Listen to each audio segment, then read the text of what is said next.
नमस्कार. आज सकाळी शेअर मार्केट सुरू झाल्यापासून घसरण होती.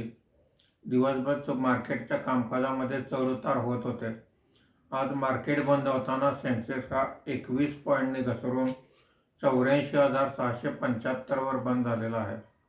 निफ्टी हा 3 पॉईंटने घसरून 25,939 वर बंद झालेला आहे.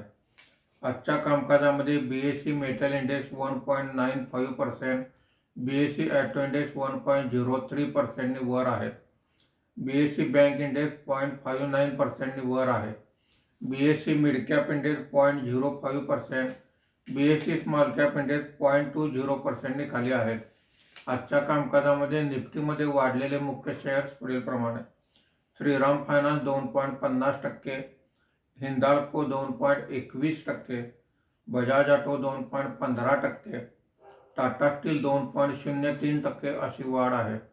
आज निफ्टीमध्ये घसरलेले मुख्य शेअर्स पुढीलप्रमाणे: max healthcare 2.19%, eternal 2.03%, Infosys 1.40%, Tata consumer product 1.36% अशी घसरण आहे. आज रुपयाच्या दरात 18 पैशाची मजबूती झाली असून मार्केट बंद होताना रुपयाचा दर हा 89 रुपये 79 पैसे असा होता. धन्यवाद.